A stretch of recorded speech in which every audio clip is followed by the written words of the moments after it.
morning, and welcome to Strictly Business. I'm your host, Penny Font. This webcast features conversations with Louisiana's most influential CEOs, entrepreneurs, and community leaders, with the goal of providing insights, ideas, and inspiration to help you and your business grow. Strictly Business is brought to you by the East Baton Rouge Parish Library, Neighbors Federal Credit Union, and Exit Momentum. Without their support, this project would not be possible. Before we begin, here is a brief message from each of our sponsors. The East Baton Rouge Parish Library believes that a thriving business community is good for us all. That's why we help entrepreneurs start businesses with tools like Gale Business Builder. Keep commerce rolling by providing access to computers, printers, and free Wi-Fi at 14 branch locations. Get a library card. Grow your business at ebrpl.com/business. At Neighbors Federal Credit Union, we believe stronger schools build stronger communities. And with the generosity of our members and staff, we're making a difference. We've awarded 54 project grants, totaling over $220,000 for on-campus improvements. We've provided 99 scholarships worth nearly $300,000 to help dreams take flight. And through our mascot checking program, we've donated an additional $560,000 in unencumbered funds to local schools. Neighbors Federal Credit Union. We are neighbors helping neighbors. I'm Cullen Talley, founder of Exit Momentum, a business coaching and strategic planning firm serving growing companies nationwide based here in South Louisiana. Our clients are already successful, but behind the scenes it can feel messy, leaders are too involved in the day-to-day, the team isn't fully aligned, and when honest, execution is inconsistent. We fix that. We build a structure, develop the leaders, and create systems that drive results so you can scale with clarity and momentum. If you're an organization already producing at least several million in revenue and ready to go to the next level with increased profits and team performance, we can help. Thank you all. We want to keep Strictly Business as interactive as possible. So for those joining us live, here's an icebreaker question for you. Submit your vote in the comments, and the results will be posted at the end of the webcast. Today, we're diving into the state and future of tech in Louisiana. My guest is Tony Zanders, CEO of NEXUS Louisiana, founder of SkillType, and one of the leading voices in building our region's innovation ecosystem. Tony, welcome to the show. Thanks for having me. Let's begin by grounding this conversation in your personal perspective. You've worked across industries and institutions. What convinces you that Louisiana could lead in tech and not just exist as a tech-consuming state?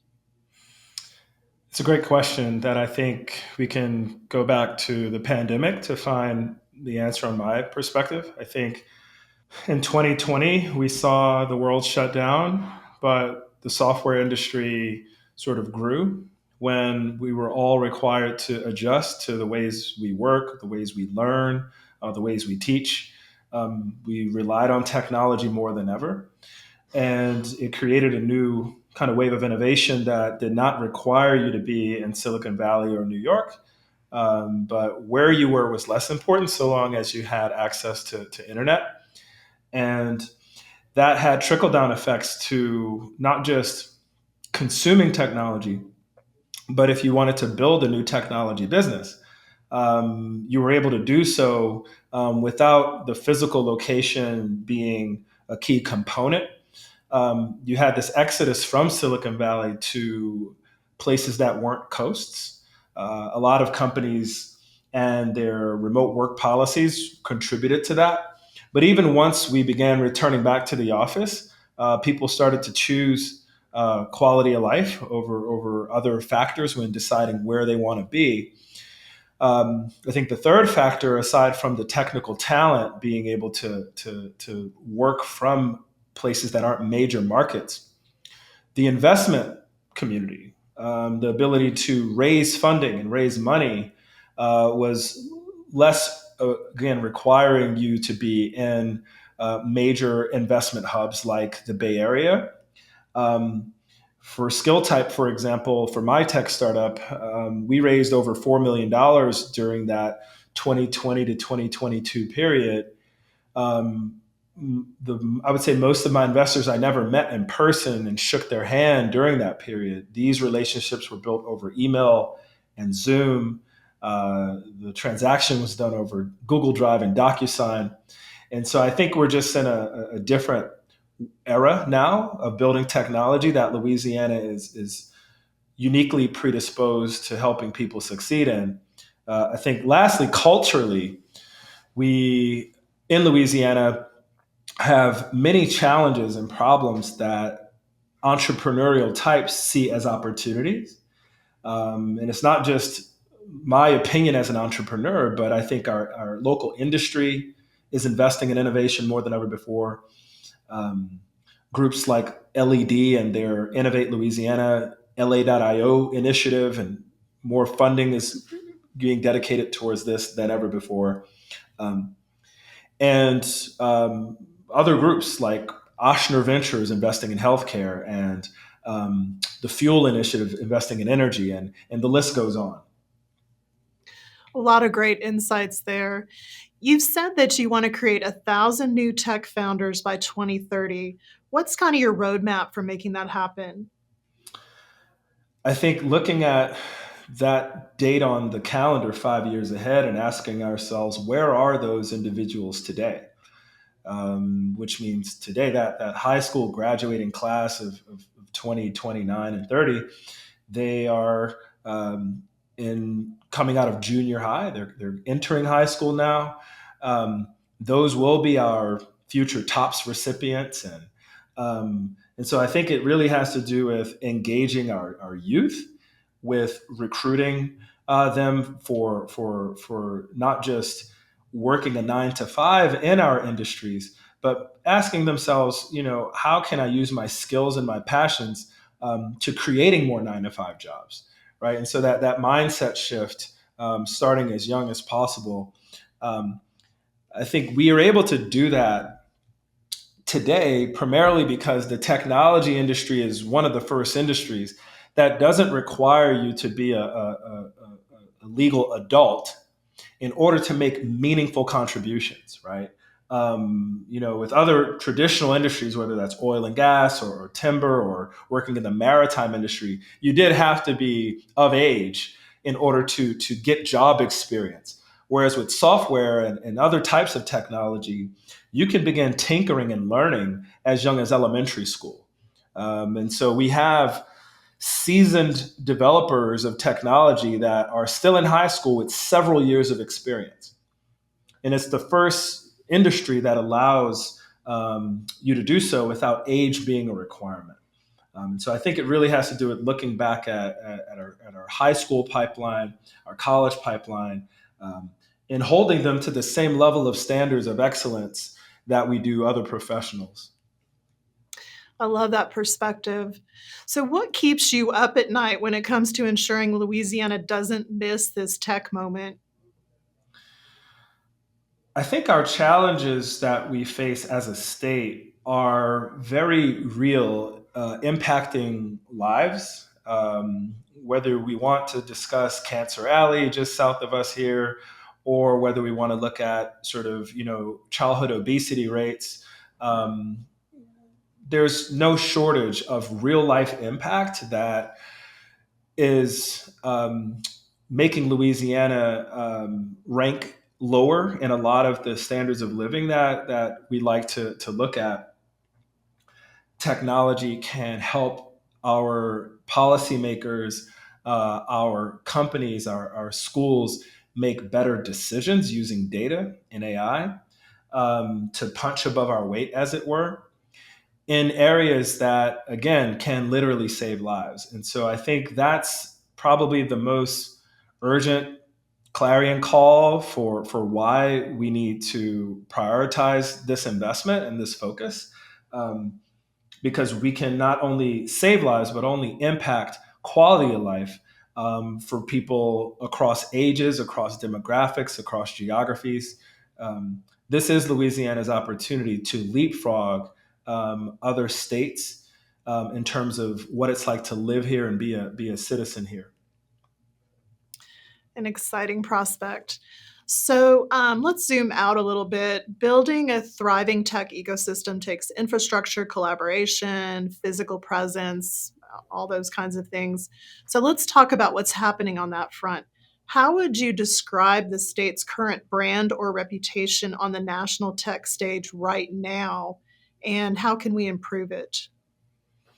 I would describe it as on the upswing. Um, for those who've been around in tech for a while, they would recognize moments like we're experiencing here in Louisiana several years ago in Austin, Texas, or even a couple decades ago in Silicon Valley, if you're around for the dot-com boom, or in other analogous inflection points.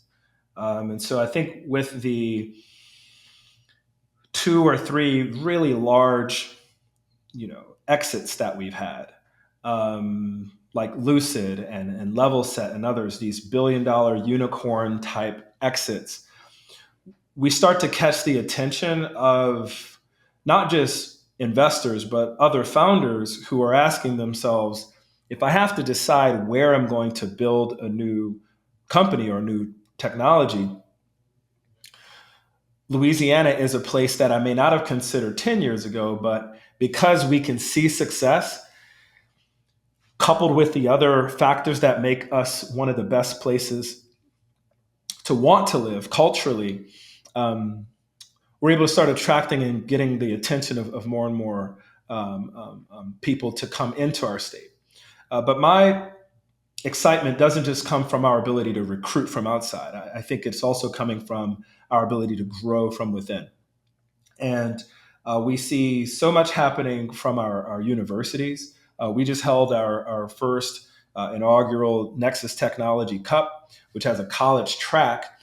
And of those 30 to 40 some odd applications we received from colleges, 9 of the 10 finalists were building applications using AI. And these applications were not on the surface things you would consider coming out of a college. They could punch their own weight in a professional or well-funded startup competition as well. And so I'm really excited about the homegrown talent that we are developing here in our universities that is a part of a thriving ecosystem. I think you need a strong higher education component with the tech transfer programs they have there. But also, colleges are solving a lot of the challenges to starting a new company, right? Where you have to think about, how am I going to put a roof over my head, and how am I going to, feed myself and my team? Well, while you're in university, whether as a student or a researcher, those things are taken care of for you, so you can put your subject matter expertise to use and just focus on solving that problem. So you mentioned the ecosystem. And you mentioned universities. What other types of community partnerships are proving effective or are needed in building out this ecosystem? I think the obvious one are what we refer to as these entrepreneurial support organizations, or ESOs, of which NEXUS is one. But each of our geographies has different ones that are sort of being that local parish-wide presence, whether that's Idea Village in New Orleans or Opportunity Machine in Lafayette. So this sort of class of organizations is critical as well, because entrepreneurship is a lonely journey, and finding a community that you can physically join and with others that are sort of along that journey with you is a key component to persisting, because building a new technology, from all accounts, is a 10-year investment. 10 years is a substantial amount of time. And you do need that physical community, but also a digital network of people to call and contact to help you solve certain specific things. And so those organizations are critical. And each of them are growing with their own success stories and case studies for their respective geographies as well. I think one sort of bow that ties all of us together is the work coming out of the LED, led by Josh Flegg and the LA.io initiative, which is really taking a statewide approach to innovation and funding and supporting each of our respective works to make sure that we're sort of aligning our outcomes with Louisiana and her needs. And so it's not just higher education, it's also those startup communities, again, providing local physical campuses. And that's something we're trying hard to continue to do at Nexus, is to provide that residential experience, to not just get good Wi-Fi and coffee, but what other ways can we ensure that we can meet your needs as well? What do you think it would take to make Baton Rouge and Louisiana as a whole sort of that next level, make it a magnet for tech conferences, investment tours, hackathons, all of that part of the culture? Well, I think one, we have to overcome our historic parochialism and be willing to cross parish lines for events. If you know, when I used to live in the Bay Area in Silicon Valley, it was table stakes to drive an hour for a meetup or a conference, with people who were focused on your specific niche area. It was very common. Um, in these other larger ecosystems, no one asks you, what high school did you go to? That's not a currency. They value other types of social currency, that really is around the ideas you're working on and what you're passionate about, because it becomes very tangible in a conversation that you are someone I'd like to be around because I also am equally passionate around this problem. And so I think problems are more of a social currency in those larger ecosystems. And I think the more we can adapt that and replace some of our legacy social currencies like high school alma maters, I think that can go a long way. Absolutely. Of course, no tech ecosystem thrives without a strong talent pipeline, and you addressed this at the beginning. Let's talk a little bit more about the people who will power this future. And do you think we're at risk of a brain drain, or are we starting to reverse that trend? We've heard for years about our brain drain, and I do like to interrogate those types of claims from time to time. Um, I wonder whether it is a brain drain. Take at LSU, for example, which is, for those new to the term, it's referring to people that may be studying at a certain university in Baton Rouge or Louisiana, but then their job opportunity takes them elsewhere, outside of the state, right? Losing that intellectual talent, brain drain. I wonder, though, is it technically a loss if the student was coming from out of state in the first place? Were they ever ours to begin with? Or were they just an LSU student? I'm interested more in people that were not imported. Because if we had to import you, is it wrong for you to leave? Whereas we have millions of people and hundreds of thousands of students that are born and raised here.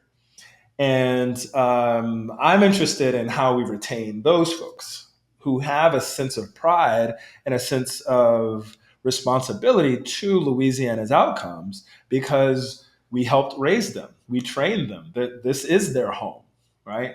I'm more interested in retaining those folks and providing quality opportunities for them, which a lot of them do matriculate into our higher education system. Um, and so tracking that pipeline, I think, is more important to me, because I can't get upset with someone from Georgia who came here for 4 years and then goes back to Georgia. Like, and so I think the other part of brain drain is around looking at, 9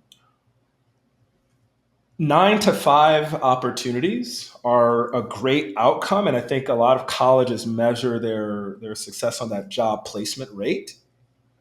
But at Nexus, I'm interested in offering another type of opportunity for those graduates, which is not just around working a 9 to 5, but creating net new 9 to 5s, right? And so, how can, if you're studying chemical engineering or computer science, Sure, you would be a great entry-level employee at a company in Houston, but before you decide to get onto that corporate ladder, um, how can Nexus and others sort of de-risk this opportunity of starting a new company, right? And so, how can we use our resources and our network to make that just as viable opportunity for you as a job offer you get from Atlanta? I love that. You also sit on LSU's, speaking of LSU, you also sit on LSU's Division of Computer Science and Engineering and Industry Advisory Board. So, what specific changes are you pushing for that better align tech education with real world needs?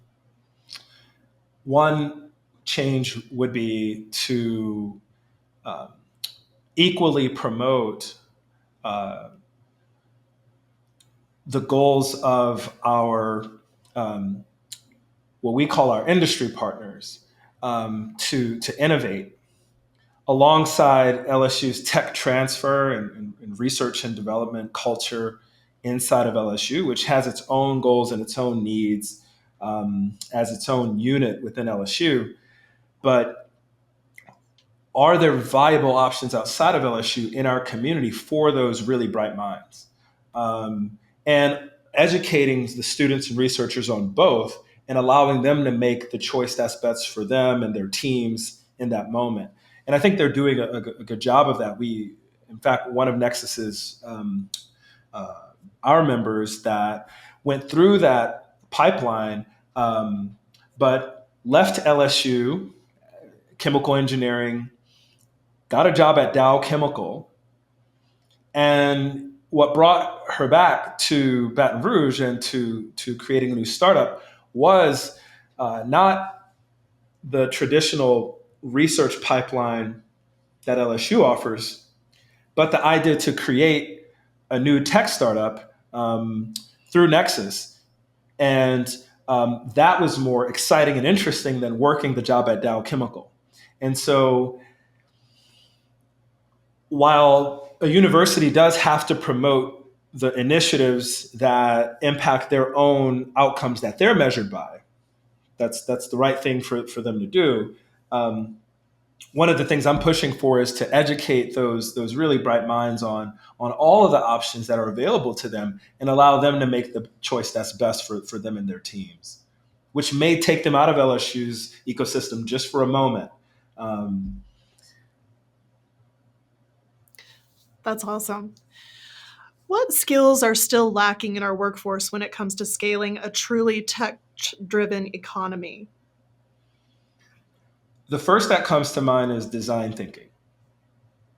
And so design thinking, which was coined by the consulting firm IDEO decades ago, and now you have entire schools focusing on this. But it's basically the idea of how can we apply the scientific method to innovation and solving and problem solving.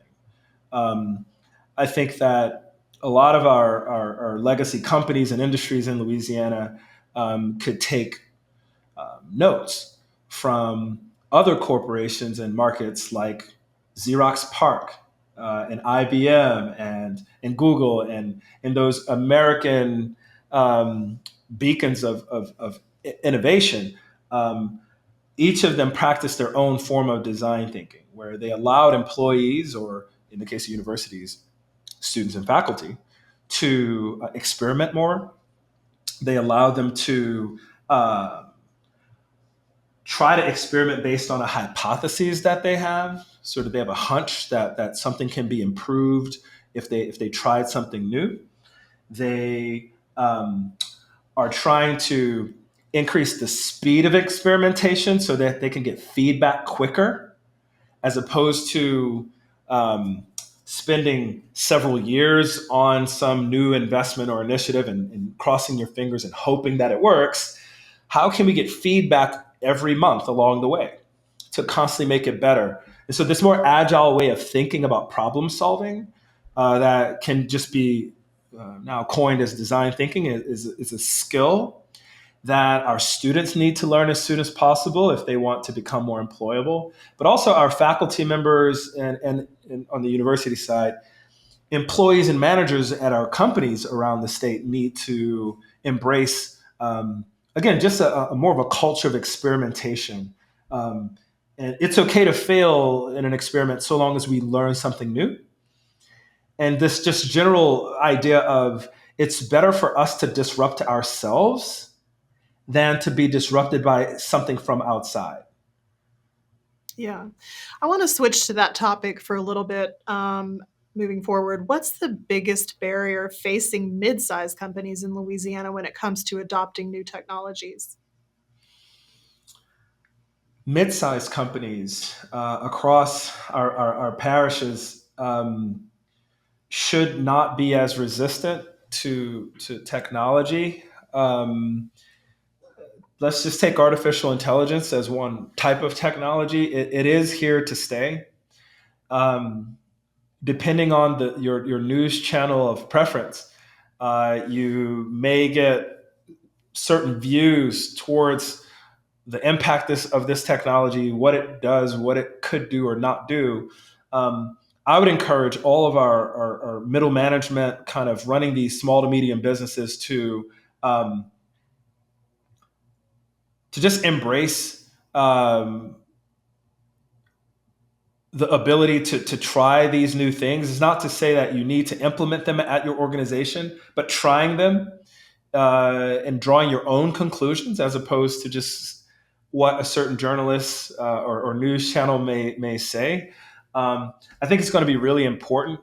It's already been demonstrating the ability to save money, save time, allowing you with fewer resources to operate as if you had greater resources.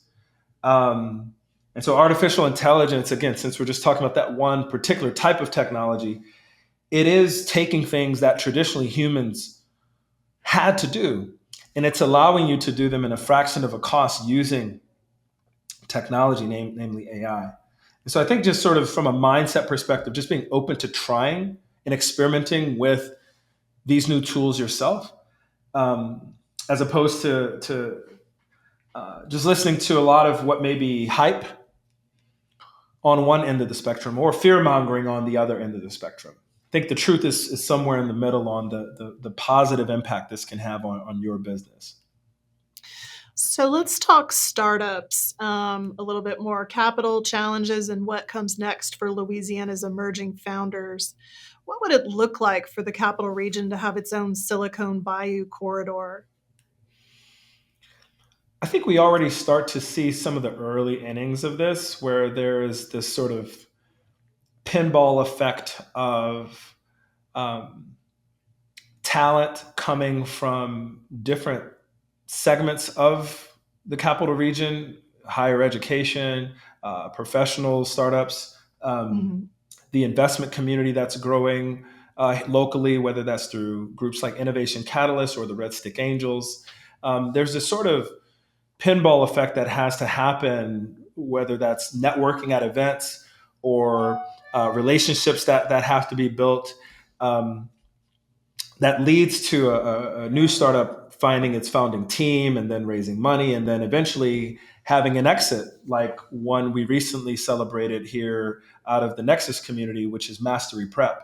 And so it's sort of like making a gumbo, and you just have to have the right ingredients. They have to be sort of marinating amongst themselves, and eventually, as you taste the roux, you'll know that it's right. And we're starting to have that evidence among the different ingredients we're mixing together here. Um, we also have a new leadership class among these organizations locally. Not just myself at Nexus being here for 4 months, but also you mentioned the computer science division chairs at LSU, who's been here as a new appointee.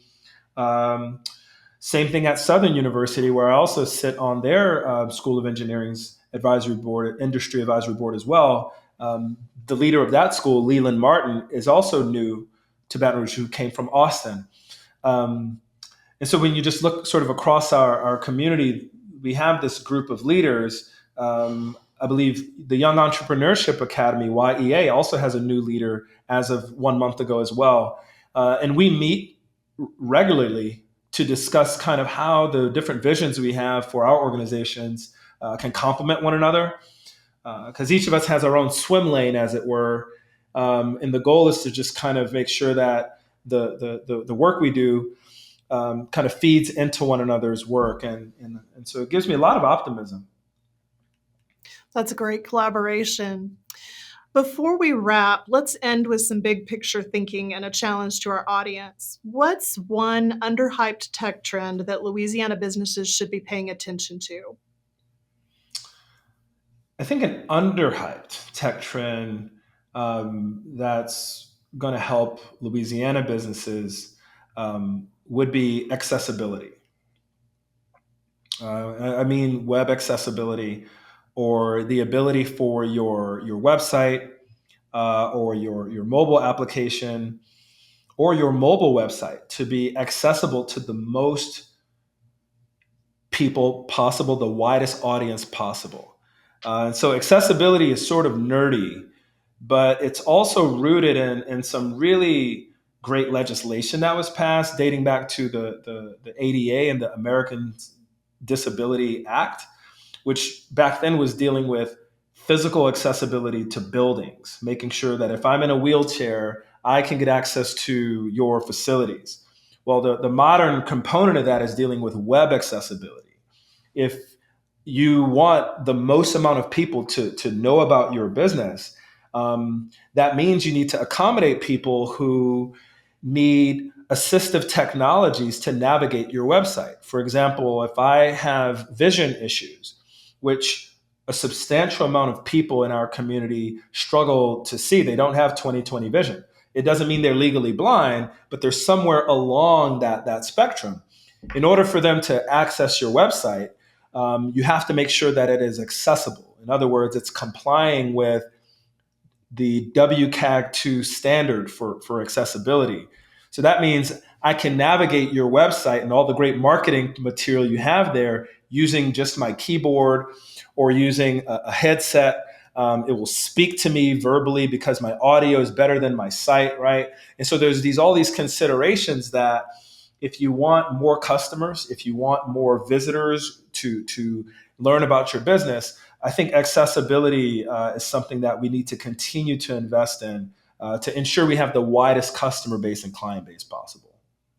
Good advice. Tony, it's been great speaking with you. Final thought, what's one thing you want Baton Rouge business leaders to do differently after listening to this conversation?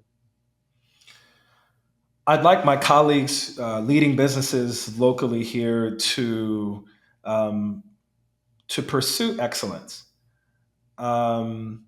It's very easy to get comfortable if you've been successful in your business, especially for years, to just kind of continue doing things always the way that you've been because it's been working for you and your shareholders and stakeholders.